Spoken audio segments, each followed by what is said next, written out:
Hello and welcome to another edition of Back Nine Report.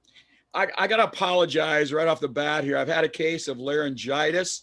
So, the voice is a little sketchy this evening. I'm going to count on my co host, Kieran Clark from Scotland, all the way. We got the pro in here tonight. Kieran, welcome to Back Nine Report. Well, thank you very much, Fred. And it's a very, very exciting week. I mean, you've lost your voice before the show.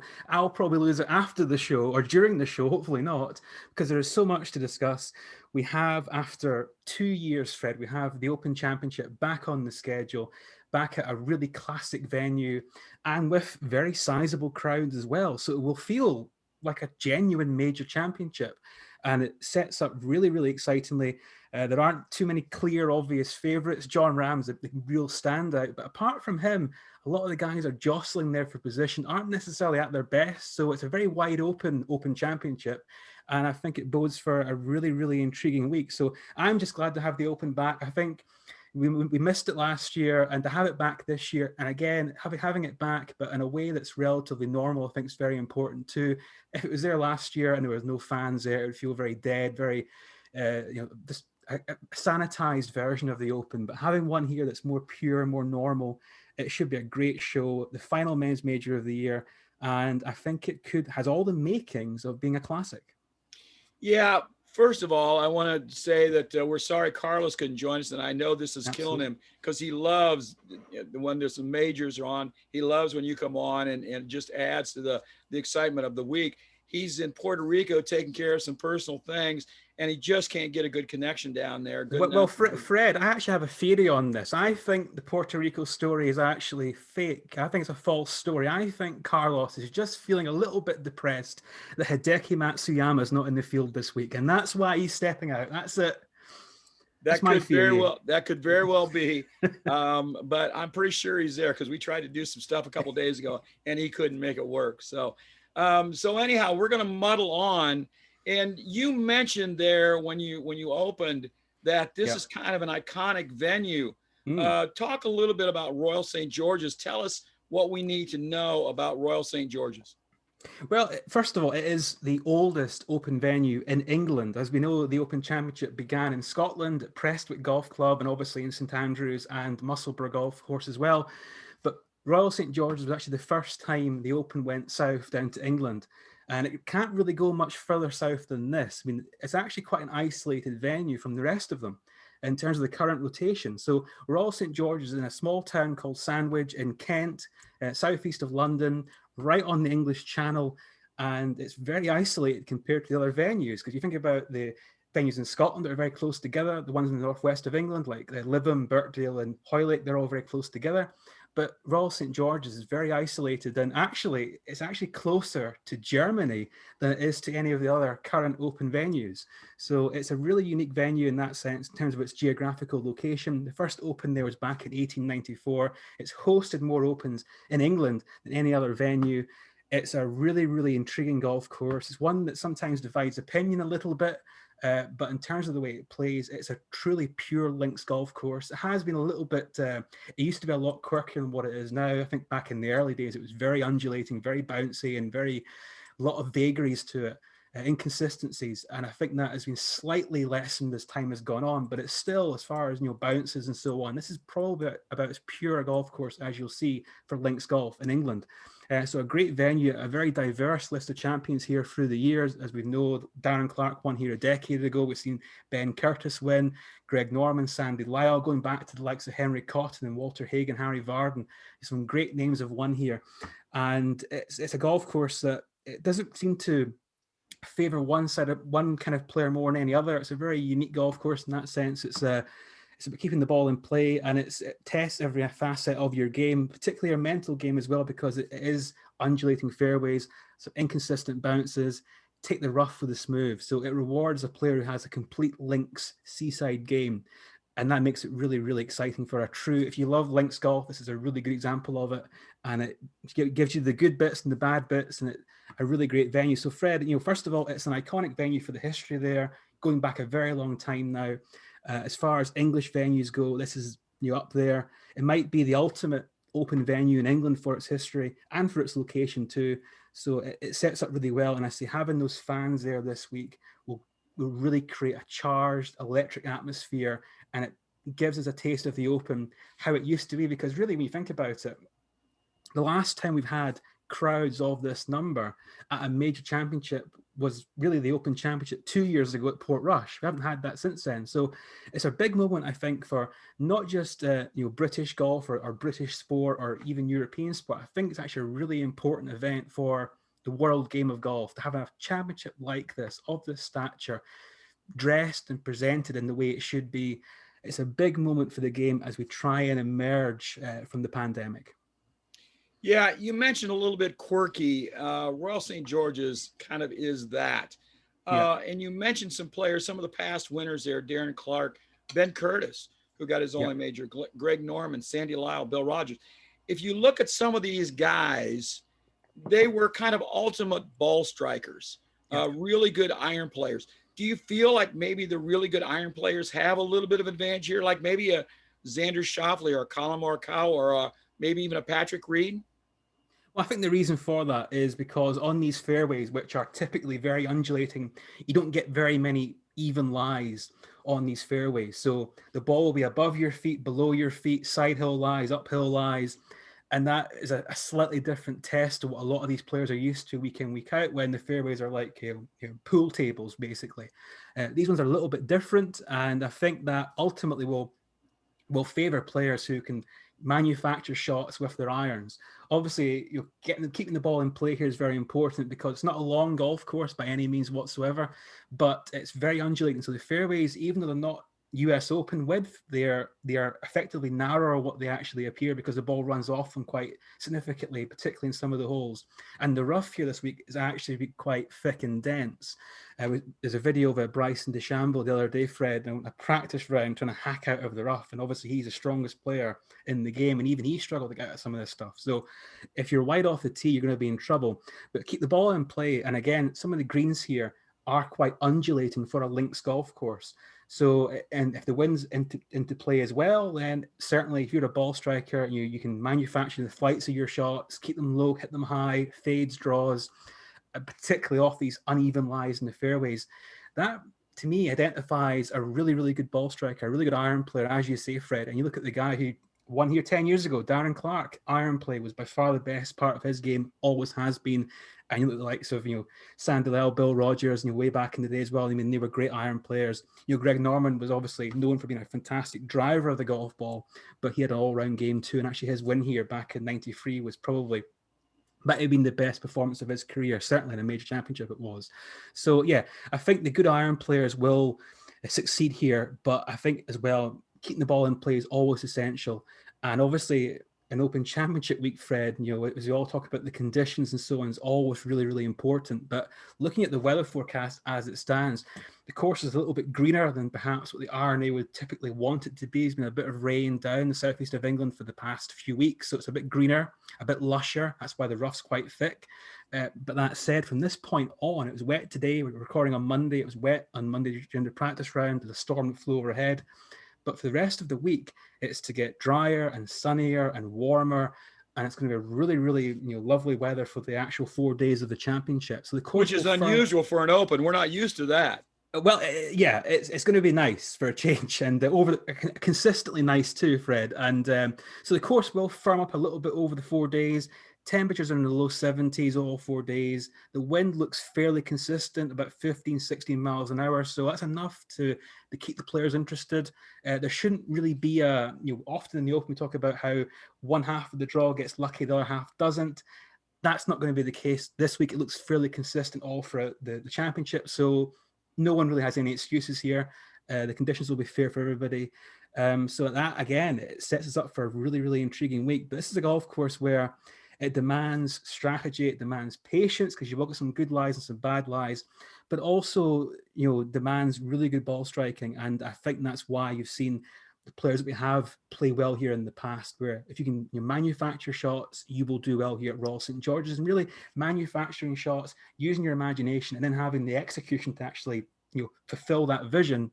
That's links golf, and Royal St. George's is a fantastic example of seaside golf, and it will reward somebody who embraces that challenge. Kieran, one of the stories is a couple of guys that aren't here And the other part of that story is that even though you're going to have 30,000 fans on the ground every day, yeah, the UK, the officials there are having from some very strict COVID protocols enforced on the players. They can only have their caddy and 2 other team members with them. They have to stay in their rooms. They can't go out to dinner. They have to stay isolated. They were tested on the plane before they left. They're going to be tested when they get off the plane. It's really almost like they're going to be in prison this week. But yet you got 30,000 fans, and then you got Hideki, Bubba, Kevin Na didn't want to put up with all that stuff, so they're not even going. Yeah, well, yeah, indeed, and it's a unique situation where I think with the restrictions here, they seem very severe by what they've had in the PGA Tour, but the European Tour players have been dealing with this for the past year and a half now. I think the PGA Tour had very similar measures in place last summer when they first came back after the initial shutdown.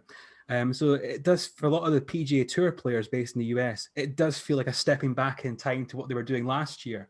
They've obviously moved on a little bit in the past year since then, particularly this season. So it obviously there's that degree of inconsistency where the players obviously feel a little bit isolated, whereas, as you say, there's a huge crowd there. You almost, I think it's 80% normal capacity. So it's a very sizable attendance, certainly compared to anything we've seen in the game, since the pandemic began. So there's that degree of inconsistency, but this is the government regulation. This is not the R&A setting down the rules here. They're just following the protocols. And this is an event that's been regarded as being a test event where they're trying to reintroduce mass crowds back to sporting events. We've seen this recently with Wimbledon. If you've watched any of the tennis in the past 2 weeks, Wimbledon Centre Court was packed. It was a full house. There was no masks. It was like going back in time. And that as well was also a test event. And they've had recently the European football / soccer championship mostly played in England at Wembley Stadium in London in the past few weeks as well. The final was there on Sunday, which England lost in, by the way. And that was also a big crowd event too. So they're trying to introduce the crowds back into the sporting arenas, including now golf. And there's a degree of, you can see why the players are a little bit frustrated with this and they feel it's not the normal open experience for them. But on the other hand, I would say to them that we are still living in this pandemic. You're traveling internationally. These things have to be expected. And also, really, it's an inconvenience, but you are playing for the Open Championship. You are playing for the Claret Jug. You are playing for potentially millions of dollars. So I'm pretty sure a few days of minor inconvenience, I think most of these players ultimately will accept it and get on with it. Whereas the guys who perhaps haven't come, well, that's up to them for different reasons. And but the guys who are there, I think, will just be looking forward to the 6 days ahead now. Practice rounds, really they can focus on their game entirely. It's all about golf this week. Practice rounds, that's it. On the range, back to your hotel, that's it. So I think the players certainly the European-based players are used to this bubble, and the guys who obviously came to play in Scotland last week, which obviously was a number of the players like Justin Thomas and John Rahm and Xander Schauffele and so on, they're used to this now. They're acclimatized, not just to the time difference, but also the wider environment as well. So it's a sign of the times that we live in, Fred. But I think most of these guys, they might have complained a little bit, but I think ultimately they will get on with it, and the championship won't be affected negatively for it. Let's spend the rest of our time tonight talking a little bit more about the players. I'm going to throw out some names here, and I'd like to get a comment on what you think. Of course, Jon Rahm, number 2 in the world, top European player right now by far. Just like 2/100ths of a point away from Dustin Johnson for number 1. Rahm was number 1 for a week or two, and then Dustin jumped back over him. But can Rahm dominate here at Royal St. George's? He ended up 4th at the Scottish last week, so he's obviously still playing at a very high level. He certainly is, and obviously it's a mathematical anomaly that's made him world number 2 again. I actually didn't realize that until this morning when I read the rankings. I thought, DJ's back at number 1. How did that happen? He hasn't done anything for ages, but that's just kind of the quirks of the system. Jon Rahm is number 2, but he is clearly the best player in the men's game right now, playing the best golf in the world. And he has a great record on links golf. I mean, he's won the Irish Open twice, Fred, at Portstewart and Lahinch, two very old-fashioned golf courses, much like Royal St. George's. And he's playing great. He has all the shots, all the tools, can do absolutely anything. And if you have one player to pick out to save your life this week, it has to be Jon Rahm, because all the indications are, much like the US Open at Torrey Pines, he seemed to be an obvious favourite there. And I think it's the same situation here. On the other hand, of course, it's rare to actually win two majors back-to-back. So, I mean, would be quite a feat. But certainly he's very capable. So he's clearly the favourite, Fred, and I find it very, very hard to ignore him this week, where that links golf record in Ireland, that should translate well here, and he's clearly the best player in the game right now. Well, then let's talk about number one, DJ. What do we think? Well, DJ, Fred, if you remember, 10 years ago, he had a great chance to win at St. George's. He was right there, chasing down Kieran Clark on the final day until he came to the 14th hole, the par 5, which runs alongside Prince's Golf Club, which actually hosted the 1932 Open Championship that was won by Gene Sarazen. And he hit his second shot. And Prince's is also very memorable for one other thing. You know what that is? I'm sure you do. It was in the I think you're talking about James Bond here, are you not? No, that's Royal St. George. Gene Sarazen developed the sand wedge. Oh yes, so he did. Yes, he at did. Prince's. Yeah, he won there. Yes, indeed. Yes, and Royal St. George's, as you say, was actually the golf course that was used in the novel Goldfinger, not the film adaptation in the end. So yes, Gene Sarazen had his little taste of winning golf down in Kent back in 32, his one Open Championship win. Obviously now we look back at that as being one part of his career Grand Slam. So yeah, DJ had a chance to win that year in 2011, hit his second shot out of bounds there, ultimately finished tied for second alongside Phil Mickelson, a few shots behind Kieran Clark. So DJ has been it's really strange, Fred. I mean, I remember at the end of last year, we're talking about DJ being the dominant player. He could have 2 or 3 years now where he wins majors and he runs away with things and he becomes the player of his generation. And this year he's done very little. And in the majors, he's finished miscut, T19 in the 3 majors this year. So we got to say he's due to play some good golf.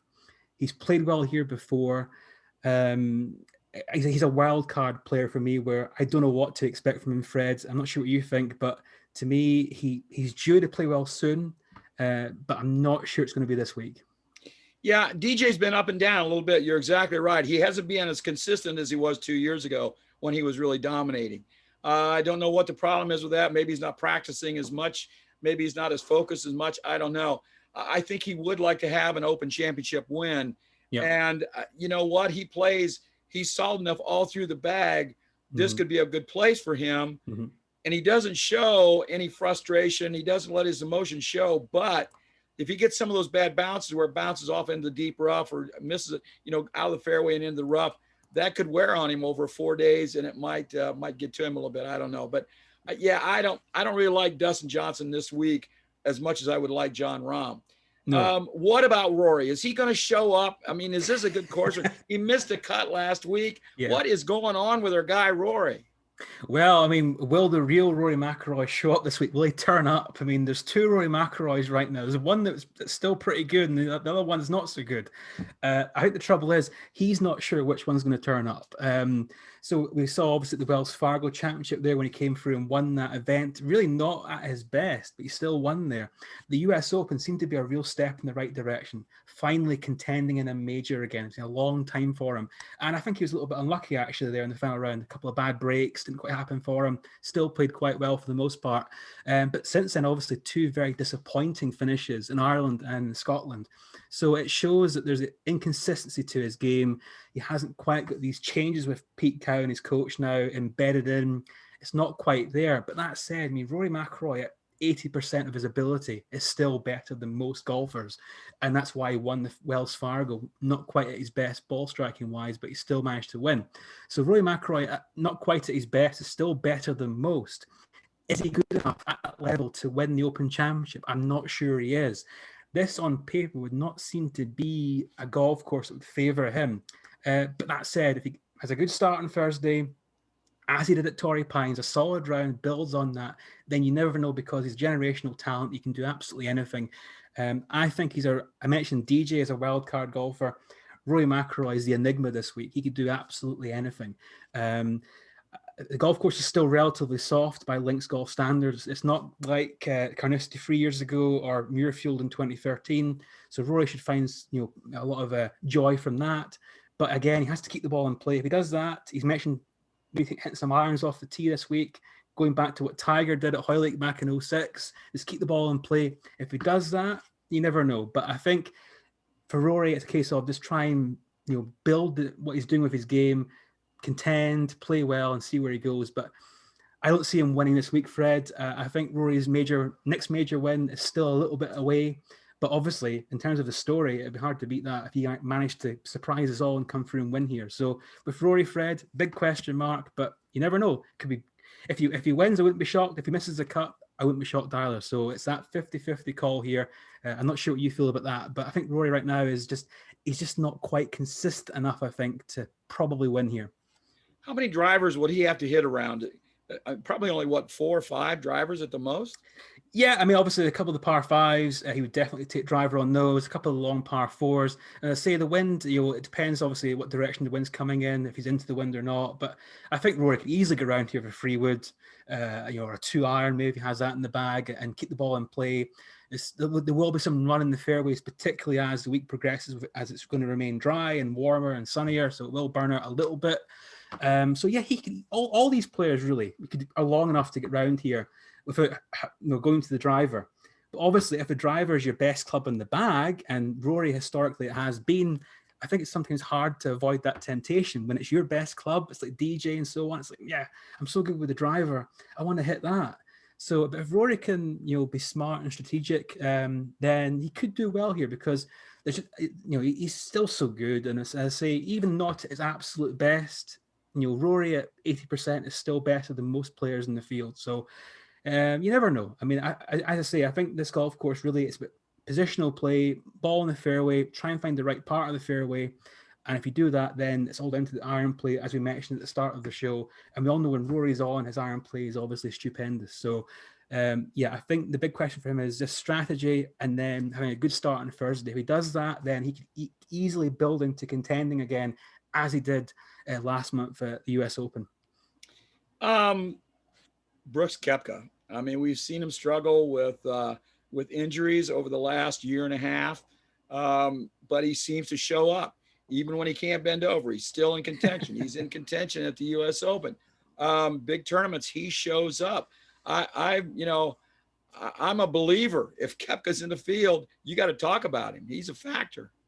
Oh, absolutely. If it's a major champion, look, if Brooks was playing in the monthly medal here in St Andrews, I wouldn't fancy him.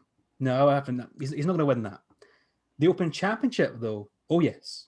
Because Brooks, he just comes alive for these big events. These are the events that inspire him. They stimulate his interest. And he always seems to play well. And he plays well in the Open Championship too. He played very well at Portrush 2 years ago. There's not really a golf course that he can't play well on. And so much of that, it's obviously a very good all-round game, but it's also the attitude, the mentality, the persona. And that carries him a long way. And I think he'll play well this week. I think he's very much a contender. People might say doesn't have a proven record on a links course, but I think that could very easily change. I think Brooks is someone who enjoys defying expectations, and I expect him to do so again this week. So we got to talk about this guy. I mean, he won a major this year. Yeah, he's 50-something. No, not him. No. We got to talk about Phil. Does Phil have a chance in Hades of winning at Royal, St. George's? What do you think? Well, he finished second here 10 years ago. I mean, it's one of his better Open performances. The thing is about Phil, with his short game, you can't count him out. I mean, with his short game, on this kind of a quirky golf course, his experience, and it still has his ability. Yep. This might play right into his hands. I think so. I think Phil as well. If again, we've mentioned Rory with the driver. If Phil maybe resists going to the driver and trying to hit the bombs off the tee, and actually plays sensibly, keeps the ball in play, then like he did at the Ocean course. like the ocean course. He does that, inside from 150 and in, Phil Mickelson is still one of the best players in the world. If he can be there in the right number of shots in that position, he can certainly play well this week. Obviously, history and the facts and the stats would say it's probably unlikely he's going to win here. But I think Phil, he's come over early. He was practicing at the weekend there. He was going around Royal St. George's in shorts today, and it wasn't even that warm. So he's completely adjusted to the British climate. So he's feeling good about himself. So yeah, I mean, Phil, he's always a story. It's hard to ignore a guy that's just won a major 2 months ago, particularly on a golf course that he has played well at in the past. And with Phil, there's no pressure. And if you take out Jon Rahm from the equation, who's obviously the standout player, the other top guys maybe aren't as convincing right now, and that maybe opens the door for someone like Phil to come through and surprise them again, as he did at Kiowa Island. So I don't think Phil's going to win, Fred, but I think he might play quite well. So we talked about some big names here. I'm going to turn it kind of over to you a little bit. We talked about Jon Rahm, of course. Yeah. Give me some top Europeans who you are really looking forward to watching this week. Give me 3 or 4 names. I think Tyrrell Hatton is a standout. Tyrrell hasn't had the greatest set of results this season, but he plays links golf very well. He's twice a winner of the Alfred Dunhill Links here in St Andrews. He's played well in the Open Championship in the past. He loves links golf. He has all the game. He's a great iron player and a very good putter on his day. Sometimes, as we know, mentality-wise, a little bit hot under the collar. He's a bit angry, but I think, generally speaking, he uses that to his advantage, where he's able to, he has outbursts, he throws clubs, he swears, he does all these things, but he moves on. He lets it out. He doesn't dwell on it. He lets it out, releases the energy, and he goes on to his next shot. He's very good at that. And I think Tyrrell's someone who, what we haven't seen from him really so far in his career, is actually contending in a big championship. He's had great wins, obviously in America now at the Bay Hill Invitational last year, and obviously in Europe, Ryder Cup player and so on, top 10 player in the world at times. Hasn't really contended in a major, and I think that will change this week. So he's my one standout European there. Elsewhere, I mean, I think you look at other Englishmen too. I mean, look at Matt Fitzpatrick, who just lost a playoff at the Scottish Open at the Renaissance Club at the weekend there, playing very well. Doesn't have a great record in the Open Championship, but he's someone who, you look at his game, keeps the ball in play, good iron player, fantastic short game, great putter. He should play well on golf courses like this, where scrambling will be needed. It's a golf course, this week won't play too difficult by St. George's standards because of the weather being quite temperate. It's still a golf course that will punish you if you make a mistake, but Fitzpatrick's someone who can get up and down, can make saves, he's very good around the greens, very Shane Lowry-like in some respects, and I think he'll do well there. So Fitzpatrick's another player I like the look of, and I mentioned Shane Lowry, Fred, the defending champion. He's had that Claret Jug longer than most. 2 years. They do say, he's the champion golfer of the year. Well, he's kind of the champion golfer of the last 2 years. So he's been stealing here. So that should be quite greedy if you won again, wouldn't it? Being 3 years in a row. So maybe for everyone else's sake, Shane, give someone else a chance to have a trophy. But I think Shane Lowry is a good bet this week. I think he's someone he's come into some form lately. We saw him play well at the PGA Championship. And I think coming back to links golf, defending the title, the crowds being back, I think that all inspires him. And I think Shane Lowry has the touch, the imagination, the iron play, and the appreciation for links golf to actually come here and play very well. So I would say, Fred, Hatton, Fitzpatrick, and Lowry would be my standout European. Some people would look at Victor Hovland as well. And Victor Hovland's in Germany. Just won in Germany, his second European Tour start. Obviously won in America as well now twice. Great all-round game, fantastic attitude, very likable. One question mark, though, is he has no form on links golf. He's never really played links golf before. He's never played in the Open before. And that's the one thing that stops me from putting him on my list, is just that lack of experience. He could easily turn up here and play well and potentially win the championship or at least contend. But there's no real form to go on in this style of the game. So he's a very good player, but until we see him display his links chops, so to speak, I'm not too sure we can back him. But certainly Hatton, Fitzpatrick, and Lowry. And Fred, I'm going to throw one really left field name out here for you as a European, and maybe the most European of the Europeans this year. I'm actually going to say that I think the Ryder Cup captain could go very well here. Padraig Harrington. Really? Yeah. He's been playing. He played good last week. He played very solid last week. He played great at the PGA, obviously at Kiowa, finished 4th there. Yep. He's someone who's, most people say when you're Ryder Cup captain, you can't focus on your game. That's why you're too busy trying to pick the pillowcases or the posters in the team room. It's so stressful for the Ryder Cup captain. You can't focus on your own golf. But Padraig is someone who's able to, break down. He's very cerebral, very mentally focused, able to, he's Ryder Cup one place. When he's playing golf to win. And he's playing very well. And he was interviewed today on Sky Sports, and he was asked about his game. He thinks he's playing very well. He's confident. And he said, I can win here. So he believes it. And if Phil Mickelson can win a PGA, Padraig Harrington, a 2-time Open champion, 49 years of age, almost 50, playing well, having just played well in a major. That would be a great story. I think he's someone who could. Maybe winning's perhaps a stretch, but could he finish top 10 again? I think absolutely. Yeah. You talked about the young guy there, Hovland, and then you talked about an older guy, Harrington. So let's talk about a couple more older guys. What about Paul Casey, Sergio Garcia, and Lee Westwood, who's been playing very well this year? Well, absolutely. And Westwood had a great start at the Scottish Open, kind of, fell away over the weekend a little bit. He's coming in here. Obviously he's enjoying his golf, playing really well. Will have big support behind him. He might look at his great friend, of course, for many years, Kieran Clark, who, when his career appeared to be on the slide, he came through here and won the Open finally, and he's at a 20th attempt at the age of 42 a decade ago.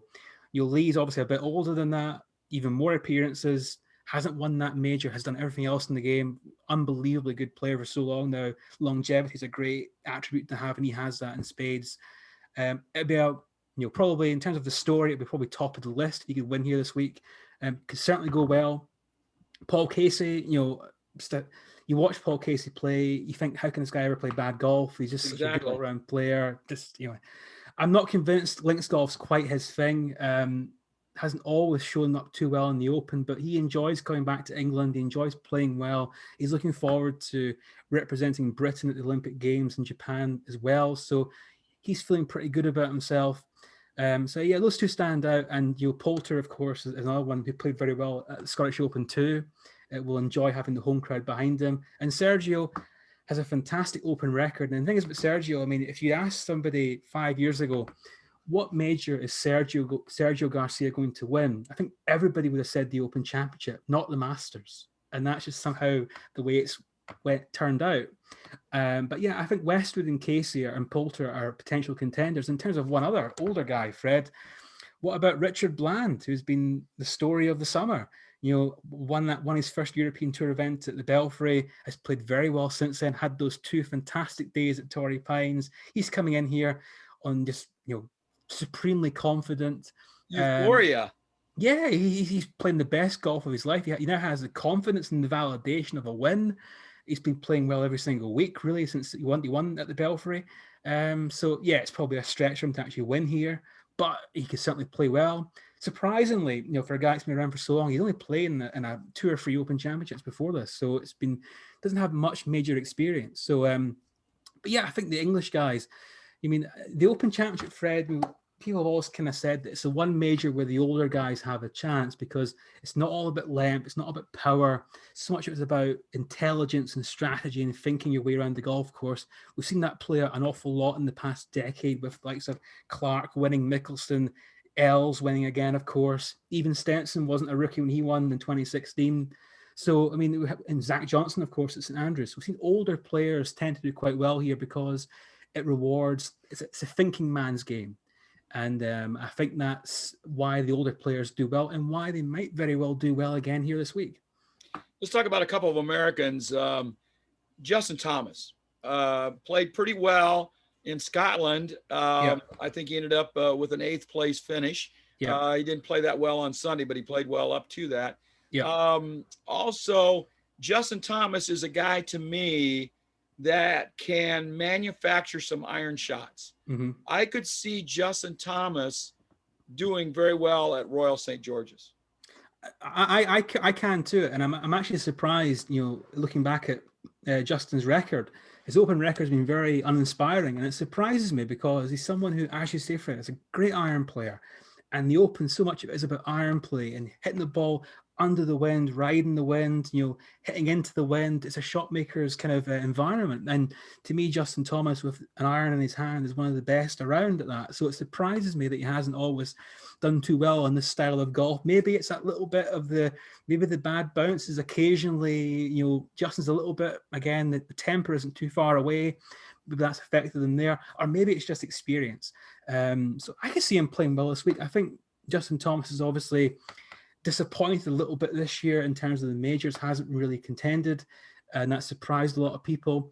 Obviously, right now, it's your last chance until next April at the Masters. So if he wants to have a good major, this is it right now. So I could see him playing well this week. There's no reason why he won't play well. The one question mark would be his uninspiring Open record. But you know what? Records are there to be beaten, broken, changed.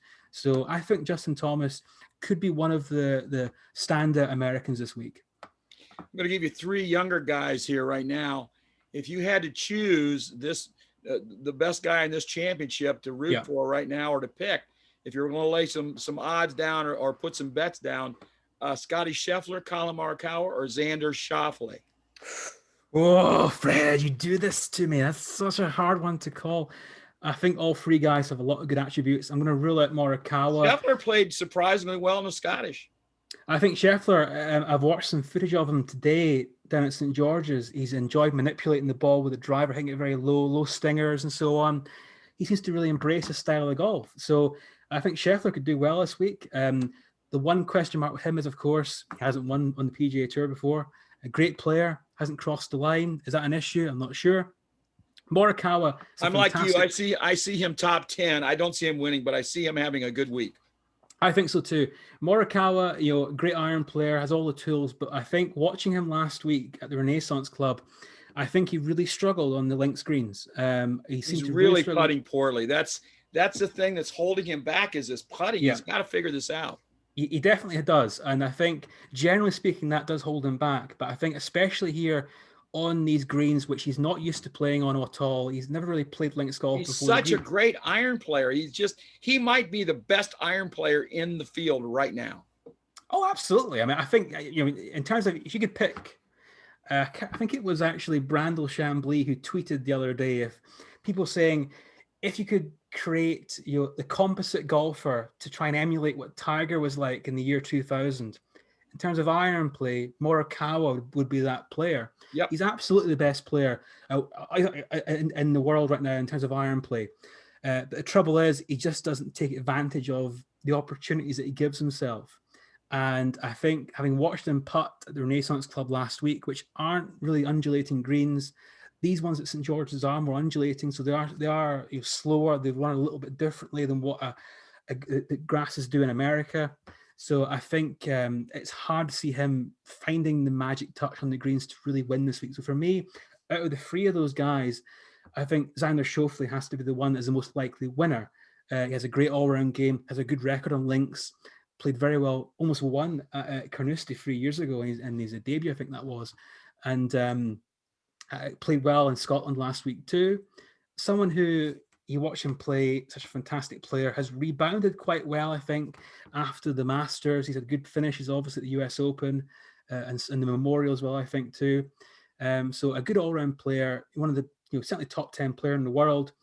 The one doubt thing for him, of course, is he doesn't win enough relative to his ability and the chances that he gives himself. But he's a top 10 machine. He's a top 10 machine. So I think Scheffler and Schauffele, I think certainly if you're betting on the top 10s, I'd have money on both of those guys. But I think out of the three of them, Schauffele is the more likely to win. But Scheffler, I think, is one of these guys who might very well make his first win a major. I can see that happening. So it could be this week. It might be in the Masters next year. I don't know. But he's one of those players who doesn't seem afraid of this environment. He could be like a Brooks Koepka-like figure in that sense. So I think certainly Schauffele and Scheffler are the standouts there, but I'd probably give the edge narrowly to Schauffele. We got to talk about Jordan Spieth, former Open champion. in my mind, I think he won at Royal Lytham, right? And so isn't, Royal St. George's, isn't that a little bit similar to that golf course? Wouldn't this be a similar kind of thing for him? His driving is what has been creating a problem for him. And if he could get around, maybe hitting some 3-woods and maybe keeping the ball in play a little bit, he's still a great iron player and he's still a really good putter. So, this could be something for Jordan to break back out and get back into winning majors again. Oh, I think so. And it's fantastic to see Jordan Spieth come back to form this year, to win again, to contend again regularly on the tour. But what he hasn't done, though, is actually play that well in a major. And that's been the one thing missing from his game this year. So you can't really say Jordan Spieth is entirely back until he actually contends in a major again.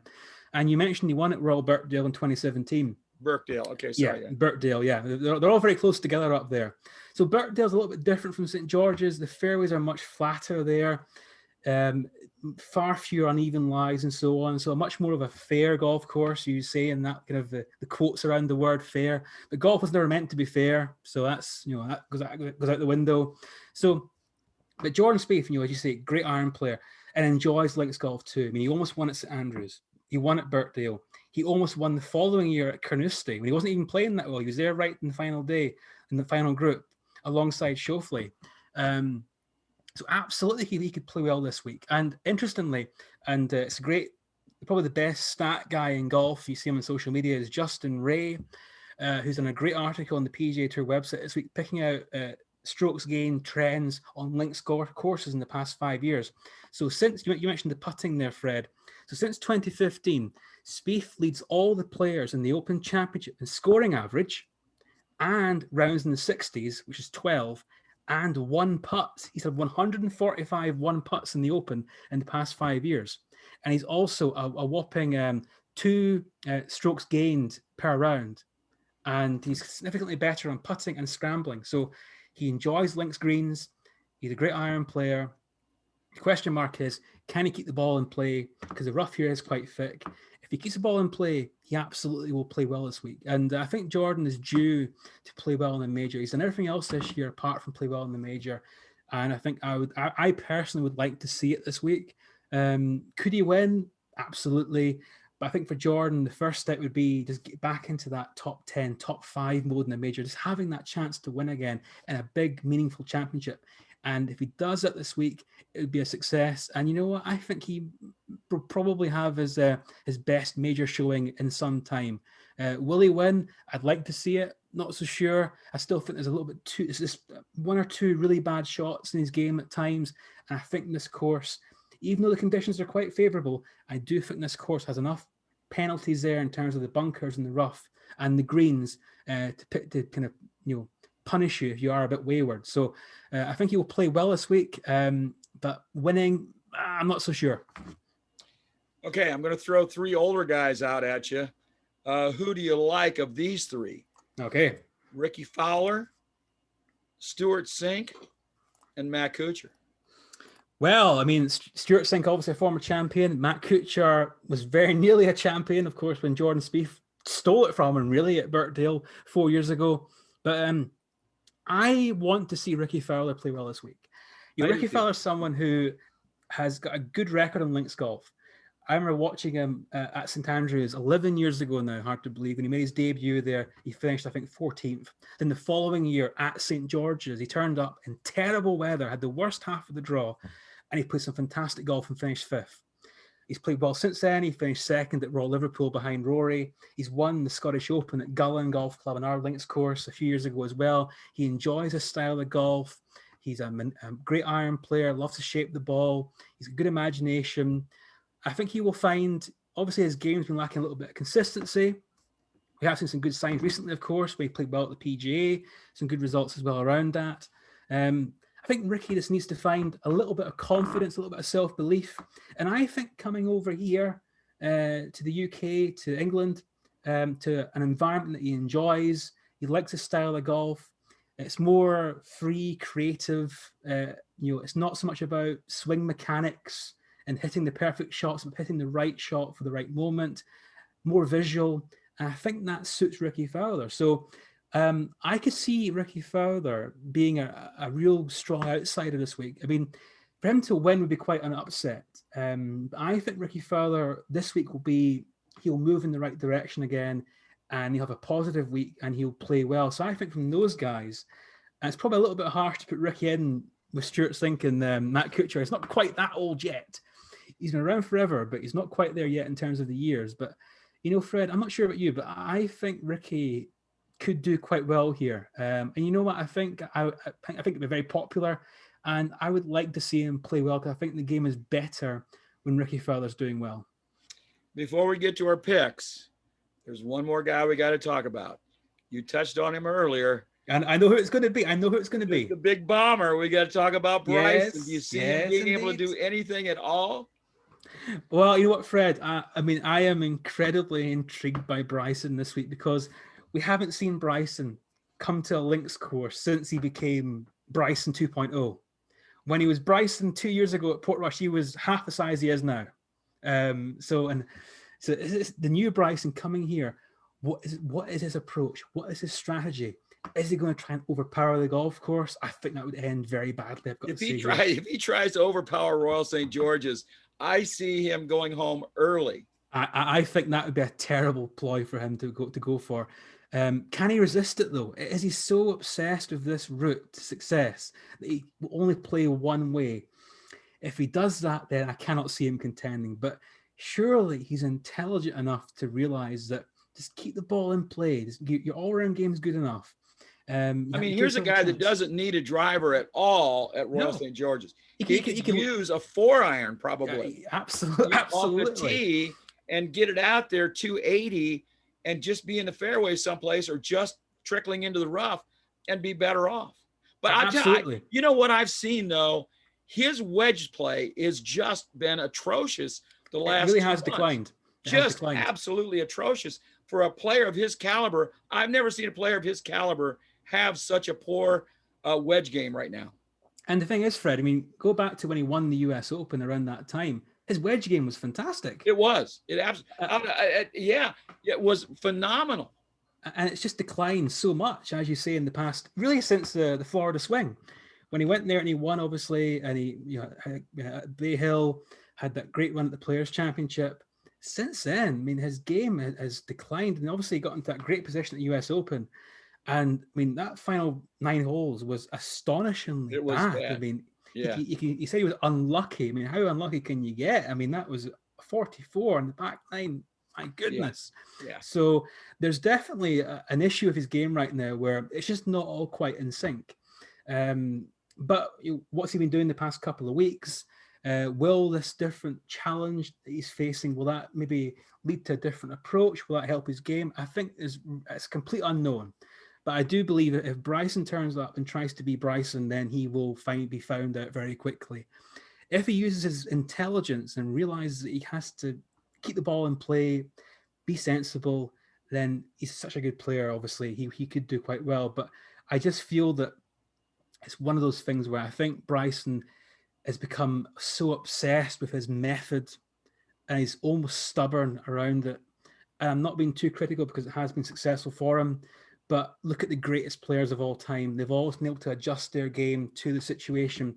Jack Nicklaus, Tiger Woods, both 3-time Open champions, both obviously the 2 greatest players of all time. And they were both able to adjust their game to the situation. That's why Jack Nicklaus had an unbelievable record in the Open. Obviously, he was the longest hitter in the game, but it wasn't all about that. It was about the intelligence, the strategy, the placement, the plotting the way around. Jack won 3 Opens, but he finished second in 7. I mean, he could have been the greatest Open player of all time. I would actually argue he played better golf in the Open for longer and more consistently than anyone ever has.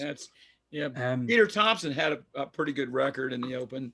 Absolutely, of course, definitely, and obviously Tom Watson as well. But year in, year out, I mean, you look at Jack's record from like 66 when he won at Muirfield. He was always in contention, always. And to do that, when you think about the weather, being hit by that, He still found a way to be in the top 5 almost every year, which is astonishing. He had more rounds in the 6s than any other player in the Open history, more top 10s than the Open anyone ever has, more cuts made than anyone ever has in the Open. So, Jack had an unbelievable record in the Open. And it wasn't because he was the longest hitter and he overpowered golf courses. It's because he knew how to adapt his game. And you have to do that here. And Bryson, in the past year, hasn't shown me enough that he can actually adapt his game. He's very good at his particular style of golf, and it's worked for him in certain environments, but he will have to change it here, I believe. And if he doesn't do that, then I'm afraid it could be a very short visit to Kent this week. All right. We've touched all the bases. We got to wrap this up. The time has come. Who's your top picks? And then give me an old guy, give me a long shot, and a young guy. What do you think? Well, Fred, how many picks are you giving me here for my picks? How many am I getting? I'm gonna leave it up to you. At least 3. At least 3. Well, I think I've got 7 written down here. So, I've got John Rahm. There's only 140, 156 in the field or whatever. So yeah, exactly. Well, to be fair, the way it's going right now with the withdrawals, I might actually get an invite to play in the Open tomorrow. So I'm keeping my clubs handy here. I mean, you could be a spotter. Yeah. I'll be like the Jeff Knox of the Royal St. George's, but unfortunately, not anyone near as good as he is. I'm afraid. You better jump on the train right now. It's a long journey, I've got to say, but yeah. So my picks this week, I've got John Rahm, which is just obvious, no explanation required for that. Tyrrell Hatton, we mentioned them there. Matt Fitzpatrick as well. Brooks Koepka, Shane Lowry, we mentioned them. But 2 guys we didn't mention, Fred, I'm going to bring up here. Harris English, who's played really well this year. World number 12 right now, very quietly got up to that position. And he was on TV today, and he loves links golf. He spoke about it. He loves the style of play, loves shaping the ball. He thinks he has the game for it. He was asked recently, if there's one major you're going to win, what's the most likely one you're going to win? He said the Open Championship. He really rates his chances here, and he's playing well, so he could be a really intriguing outside bet for a world number 12. He could be an outsider, but I think he could be. And also Mark Leishman, a guy who has played well in the Open in the past, good all-round game, hits the ball low, hits it high, good for this sort of style of play, particularly on these fairways. I think he could do quite well here. A guy who perhaps maybe his major time has passed, but I mean, he's still thereabouts, and very, very capable. So those are my 7 or 8 players there I think could do quite well. Ram's the obvious standout, but if you want an American outsider, Fred, then I think it could be Mark Leishman. Harris English has been the American outsider. I think he could be really an intriguing bet this week. In terms of my genuine outsiders, Fred, guys who are outside the world's top 50 as it stands, I've got Ricky Fowler. I've got to pick this guy, Robert McIntyre, the one Scotsman in the field. You love him. Got to pick him. He played well in his debut 2 years ago at Portrush. Probably a long shot, but I've got to pick him. I've also got Brandon Grace on my list as well. He plays well in big tournaments. Yep, you're right.